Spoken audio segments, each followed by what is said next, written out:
রাজ্য সরকার এত যে জুনিয়র ডাক্তারদের বিরুদ্ধে হচ্ছে যে কর্মবিরতির বিরুদ্ধে এত কথা বলছিল, অথচ তাদের সিকিউরিটির ব্যবস্থা না করেই তাদের কাজে ফেরত যেতে বলছে।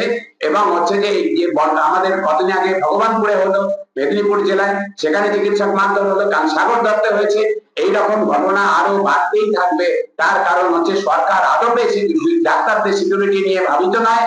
তারা একমাত্র ভাবিত হচ্ছে যারা দুর্নীতিগ্রস্ত, হচ্ছে যে যারা হচ্ছে যে অপরাধী, তাদের সেই নিরাপত্তা নিয়ে। কোন রকমের চিকিৎসকদের বলুন, সাধারণ মানুষের বলুন, নারীদের বলুন, হচ্ছে যে শ্রমজীবী মানুষ, পেশাজীবী মানুষ, বুদ্ধিজীবী মানুষ, সমাজের যে সাধারণ মানুষ বলতে যারা বুঝি, তাদের নিরাপত্তা নিয়ে এই সরকার ভাবিত।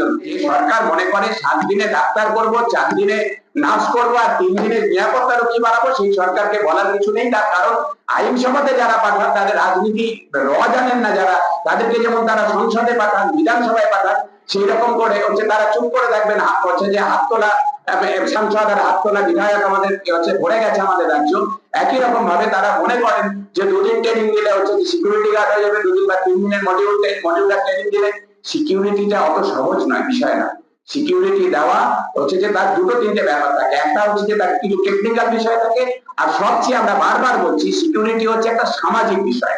নিরাপত্তা হচ্ছে সামাজিক রাজনৈতিক বিষয়। আরো পরিষ্কার করে বলতে গেলে লাগবে যেটা রাজনৈতিক সদিচ্ছা এবং সমাজে আইনের শাসন, এই দুটোই আমাদের রাজ্যে নেই। তারপরে তো মডিউল 3 দিনের হবে না 30 দিনের হবে, সেটা তো পরের কথা। যে স্বাস্থ্য ক্ষেত্রে নয়, রাজ্যের প্রতিটি ক্ষেত্রে প্রতিটি মানুষ তার অভিজ্ঞতায় মিলিয়ে নিতে পারেন, তার বাসস্থানে, তার কর্মস্থানে, রাজ্যের প্রতিটি গ্রামে, প্রতিটি মফস্বলে, প্রতিটি শহরে, শহরের পাড়ায় পাড়ায়, প্রতিটি ওয়ার্ডে, প্রতিটি গ্রামে, সমস্ত জায়গাতে, এমনকি বাজারে হচ্ছে যে যিনি সবজি বিক্রি করেন তিনি হচ্ছে যে ট্রেড কালচারের শিকার, যিনি রিক্সা চালান তিনিও ট্রেড কালচারের শিকার। তার কারণ কি? এই ভয়ের আবহটা টিকিয়ে রাখতে হবে। দুর্নীতির যে লুটের যে রাজত্ব, এটাকে টিকিয়ে রাখতে গেলে এই ভয়ের আবহটা দরকার হয়। সেই জন্যই হচ্ছে যে ভয়ের আবহ।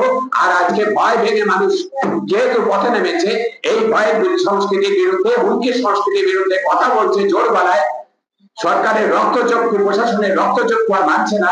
সেই জন্যই হচ্ছে সরকার ভয় পাচ্ছে, আর ভয় পেয়ে হচ্ছে আরো দমন পীড়ন নামানোর চেষ্টা করছে। কিন্তু পৃথিবীর ইতিহাস বলে, যুগে যুগে মানব সভ্যতার ইতিহাস বলে, যখনই রাষ্ট্রীয় দমন পীড়ন যত বেশি করে নামবে, তত হচ্ছে সাধারণ মানুষের দ্রোহ বাড়বে, বিদ্রোহ বাড়বে, এবং হচ্ছে প্রতিবাদ প্রতিরোধ বাড়বে। 2017 সাল থেকে আজ অব্দি আমাদের রাজ্যে প্রায় 1,500-এর উপরে চিকিৎসক নিগ্রহের ঘটনা ঘটেছে, যেখানে অধিকাংশ ক্ষেত্রে দেখা গেছে নিগ্রহকারীরা শাসক দলের সঙ্গে সরাসরি যুক্ত, ছোট, মেজ, সেজ, বড়, নানা ধরনের নেতা। আমরা দীর্ঘকাল আন্দোলনে আছি, রাস্তায় আছি চিকিৎসকদের উপর নিগ্রহের বিরুদ্ধে, কিন্তু তারপরেও সরকার খুব কম জায়গাতেই গ্রেপ্তার করেছে, এবং যেগুলোতে গ্রেপ্তার করেছে সেগুলিতে জামিন যোগ্য ধারা, লঘু ধারা যোগ করেছে। অথচ আমাদের রাজ্যে আমরা চিকিৎসক আন্দোলনের ফসল হচ্ছে 2009 সালে আমরা একটা আইন বের করেছিলাম রাজ্য বিধানসভা থেকে, যে এরকম যারা চিকিৎসকদের নিগ্রহ করবেন, হাসপাতালে ভাঙচুর করবেন, তাদের জামিন অযোগ্য ধারায় মামলা হবে, তাদের বিরুদ্ধে গ্রেপ্তার হবেন, এবং যা ভাঙচুর হবে তার ক্ষতিপূরণ তাদের বাকি হচ্ছে থেকে আদায় করা হবে। এই আইন প্রয়োগ কোথাও করা হচ্ছে না। দ্বিতীয়ত যেটা, যে আমরা প্রথম থেকে বলছি যে এই যে চিকিৎসক বিরোধী নানা রকম মতামত শাসক দলের নেতা মন্ত্রী নানা রকম করছেন, তাতে কিন্তু চিকিৎসক রোগী সম্পর্ক হচ্ছে যে অবনতি হতে বাধ্য। চিকিৎসকদের বিরুদ্ধে উত্তেজিত করছেন তারা, যারা সরকার চালাচ্ছেন তারাই চাইছেন যে সরকারি হাসপাতালে হামলা হোক। মানে এইরকম আমরা কখনো দেখিনি যে সরকারি পক্ষ, সরকার শাসক দল, তারা চাইছেন তাদের পরিচালিত সরকারের হচ্ছে যে হাসপাতালগুলো রয়েছে সেখানে হামলা হোক।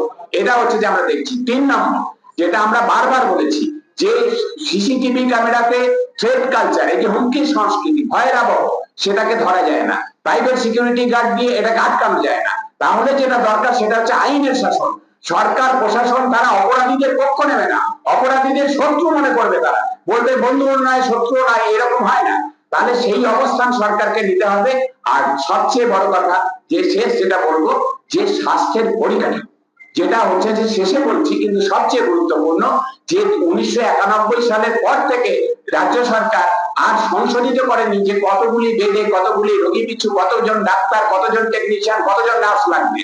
আমরা বারবার বলছি রোগীর চাপ বাড়ছে রাজ্য সরকারি হাসপাতালে, অল্প সংখ্যক ডাক্তার দিয়ে, অল্প সংখ্যক নার্স দিয়ে, অল্প সংখ্যক টেকনিশিয়ানদের দিয়ে বেশি রোগীর পরিষেবা করাতে হচ্ছে, দিতে বাধ্য করাচ্ছে রাজ্য সরকার। এবং তার ফলে মানুষের, রোগী, তাদের পরিজনের যে প্রত্যাশা তৈরি হচ্ছে চিকিৎসা নিয়ে, আর আমরা যতটুকু দিতে পারছি আমাদের মাথার ঘাম পায়ে ফেলে সর্বাধিক আউটপুটটুকু দিয়ে, তারপরেও গ্যাপ থেকে যাচ্ছে। এই গ্যাপ পূরণ করবার জন্য যেমন কেন্দ্রের সরকারের দায় আছে, তারা যে হেলথ বাজেট বাড়াতে হবে, জিডিপির অন্তত 5% করা দরকার, তারা মাত্র 2% করছে। আমার রাজ্য সরকারও বেশিরভাগ জায়গায় সরকারের করের টাকা দিয়ে বেসরকারি নার্সিং হোমে পাঠিয়ে দিচ্ছে, বেসরকারি হাসপাতালগুলোর ব্যবসা বাড়ানোর জন্য স্বাস্থ্যসাথী করছে, কিন্তু রাজ্যের সরকারি হাসপাতালগুলোর পরিকাঠামো তারা করছে না।